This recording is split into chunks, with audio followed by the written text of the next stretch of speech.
La parole est maintenant à Monsieur Guillaume Larrivé du groupe Les Républicains pour un temps de parole maximal de 5 minutes.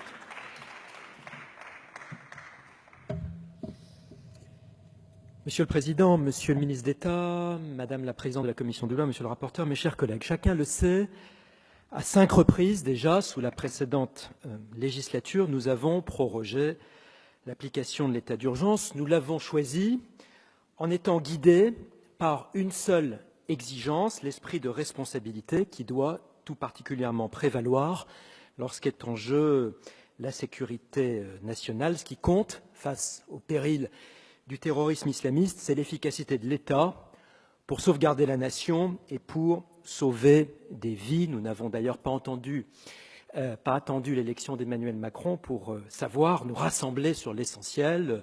Nous l'avons fait lorsque Manuel Valls ou Bernard Cazeneuve étaient Premier ministre. Sur les bancs des Républicains, nous avons su nous mettre d'accord avec les députés socialistes de l'époque sur un certain nombre de textes d'intérêt général. Alors, Monsieur le ministre d'État, la question que vous nous posez ce matin est précise. Faut-il autoriser les préfets à disposer encore pour quelques mois des pouvoirs renforcés qui sont prévus par le régime juridique de l'état d'urgence? Je le crois pour des raisons de principe, parce que l'état d'urgence n'est pas une abdication provisoire de l'état de droit, c'est un régime juridique qui élargit temporairement les pouvoirs de police de l'autorité administrative, selon une logique préventive, sous le contrôle entier du juge administratif, Madame Wisniewski, et le cas échéant, sous le regard du Conseil constitutionnel saisi par la voie de la QPC. La vraie question, au fond, ce matin, est de savoir si, ici et maintenant, ce régime est encore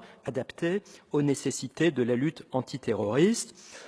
Il me semble qu'il s'agit tout au plus d'un complément utile au dispositif de droit commun, et je rejoins sur ce point ce que déclarait ce matin Jean-Jacques Urvoas, complément utile, transitoire, provisoire, il ne faut pas en surestimer la portée, mais je crois qu'il ne serait pas raisonnable d'en priver aujourd'hui le ministère de l'Intérieur. Si une seule perquisition administrative permettait d'éviter un attentat, il serait bien irresponsable d'en interdire la possibilité. Je voterai donc ce projet de loi de prorogation.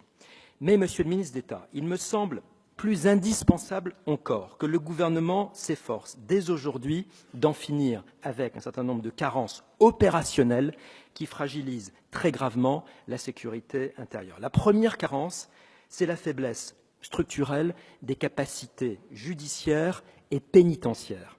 À cet égard, je regrette que le Premier ministre ait indiqué attendre 2018 pour nous présenter une loi de programmation en ces matières. Si l'on veut vraiment améliorer l'efficacité de la chaîne pénale, ne retardons pas encore le lancement de ce grand chantier, pratique, plus encore que juridique, indispensable pour conforter l'autorité judiciaire.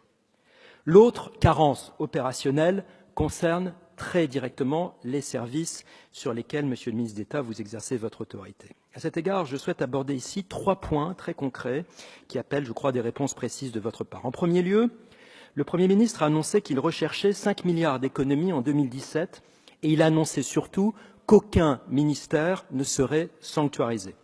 Si on regarde le poids du ministère de l'Intérieur dans le budget de l'État, c'est à peu près 8% des crédits, ça voudrait dire que 400 millions d'euros seraient annulés, soit sans doute 200 millions d'euros pour la police, 200 millions pour la gendarmerie, les principaux programmes du ministère. Ça reviendrait à supprimer tous les plans en cours en matière d'équipement, d'armement, de protection des policiers et des gendarmes, les projets immobiliers seraient gelés, ainsi que tous les projets technologiques de cybersécurité. La DGSI verrait également ses crédits amputés, ses projets d'investissement stoppés.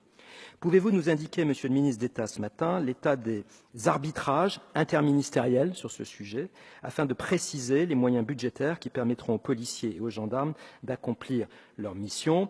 Car à quoi, je le dis à nos collègues, servirait-il de voter une loi sur l'état d'urgence si elle ne pouvait être en réalité appliquée par des policiers et des gendarmes qui seraient privés de leurs moyens opérationnels, armes, munitions, voitures, moyens d'investigation, gilets pare-balles? En second lieu, je souhaite vous demander quelles actions vous envisagez de mettre en œuvre concernant le temps de travail.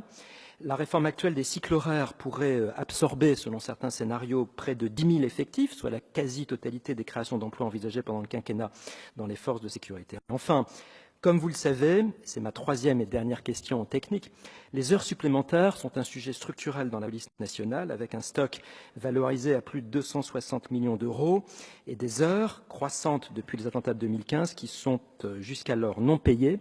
Allez-vous engager, je crois que c'est nécessaire, un plan de valorisation de ces heures supplémentaires afin de les rémunérer et d'augmenter à peu de frais le potentiel opérationnel des forces de sécurité? Je conclus, Monsieur le Président. L'état d'urgence ne saurait être, Monsieur le ministre d'État, un exercice de communication virtuelle. Il doit se traduire, j'en suis convaincu, et je sais que vous en êtes également convaincu, par une action réelle, en toute transparence, sous le contrôle vigilant de l'Assemblée nationale. C'est dans cet esprit que les députés républicains, avec notamment Éric Ciotti, nous continuerons à œuvrer dans cette Assemblée au service de l'intérêt général. Merci, Monsieur Rivet.